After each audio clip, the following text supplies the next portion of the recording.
Saudara-saudara sekalian, Allah Subhanahu wa Ta'ala, Sang Maha Pencipta alam semesta, memberikan kita banyak pelajaran, memberikan kita banyak perbandingan supaya kita menggunakan pikiran kita sebaik-baiknya untuk mengenal dan dekat kepada Allah Subhanahu wa Ta'ala. Olehnya itu, saudara-saudara sekalian, setiap yang ada di alam ini harus dapat kita jadikan sebagai pelajaran, kita jadikan sebagai contoh untuk mendekatkan diri kita kepada Allah Subhanahu wa Ta'ala.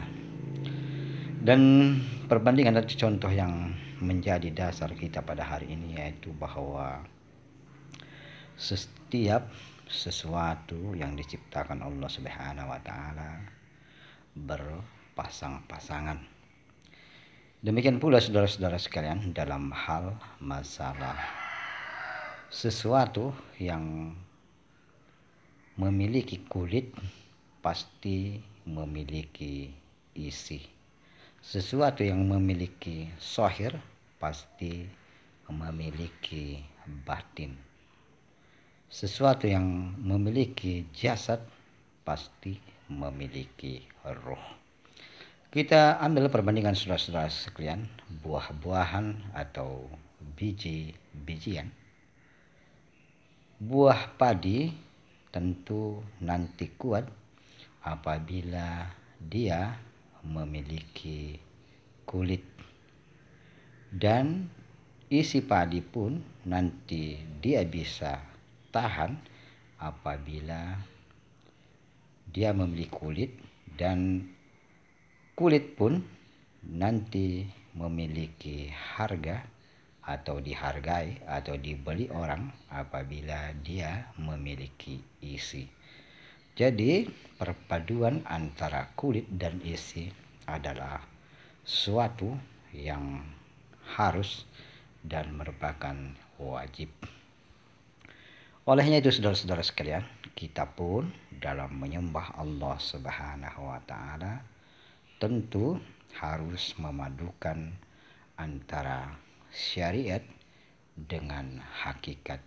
Syariat adalah amalan zahir, yaitu amalan tubuh, sedangkan hakikat adalah amalan batin, yaitu amalan ruh.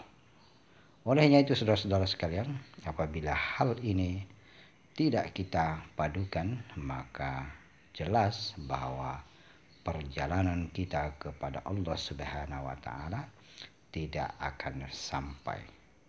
Karena tuntunan untuk sampai kepada Allah Subhanahu wa Ta'ala adalah mengikuti Rasulullah Sallallahu Alaihi Wasallam, baik amal zahirnya maupun amal batinnya. Sehingga ulama-ulama kita mengatakan bahwa, khususnya ulama tasawuf, mengatakan bahwa barang siapa yang bersyariat namun tidak berhakikat, maka amalannya adalah hampa. Dan barang siapa yang berhakikat namun tidak bersyariat, maka amalannya adalah rusak. Jadi harus ada satu kesatuan. Semata-mata beribadah kepada Allah Subhanahu wa Ta'ala tanpa diiringi dengan amalan batin, yaitu berzikir kepadanya, maka sia-sia. Orang pun yang mengatakan dirinya berzikir atau mengingat Allah Subhanahu wa Ta'ala di dalam hatinya, namun dia tidak mengamalkan amalan syariat, tidak sholat, tidak puasa, amalannya juga tertolak. Bahkan tidak masuk akal seseorang yang mengatasnamakan dirinya berzikir lalu dia tidak mengerjakan amalan-amalan syahir. Karena orang sedang melaksanakan saja amalan syahir, melaksanakan sholat saja, puasa saja, belum tentu kita bisa menjaga zikir kita, apalagi kalau kita meninggalkan ibadah-ibadah lahiriah, meninggalkan ibadah sholat, puasa, zakat, tentu kita tidak lebih berzikir lagi. Jadi tidak masuk akal kalau ada yang mengatakan saya berzikir tapi dia tidak sholat kepada Allah, tidak melaksanakan sholat.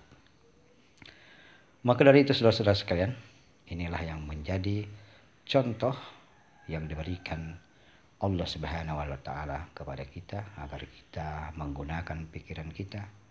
Karena ulama-ulama kita mengatakan bahwa setiap sesuatu yang tidak sesuai dengan perjalanan waktu, perjalanan hidup atau gambaran-gambaran di alam semesta, maka kemungkinan besar amalan tersebut tertolak. Jadi amalan harus ada dalil yang ada nasnya dan ada dalil yang sesuai dengan akal, dapat diterima oleh akal. Maka dari itu saudara-saudara sekalian, marilah kita berdoa mudah-mudahan segala amalan yang kita lakukan artinya terdapat kesempurnaan karena kita melaksanakan secara zahir dan batin. Jadi kita menyembah Allah secara keseluruhan, tidak sepotong-sepotong. Olehnya itu Allah Subhanahu wa taala berfirman, masuklah Islam, masuklah kalian ke dalam Islam secara keseluruhan. Makna dari perintah ini adalah menyembah Allah Subhanahu wa taala secara syariat dan hakikat. Demikianlah saudara-saudara sekalian pembahasan kita hari ini yang mengambil ibarat bahwa segala sesuatu pasti ada kulitnya, pasti ada isinya. Dan inilah yang mendapat harga atau dihargai oleh seseorang. Kalau kulit saja tentu tidak mungkin ada orang yang menghargainya atau membelinya. Demikian saudara-saudara sekalian, kita berdoa mudah-mudahan Allah Subhanahu wa taala senantiasa memberikan petunjuk kepada kita untuk kita bisa berjalan di atas jalannya, yaitu jalan yang lurus. Amin amin amin ya rabbal alamin.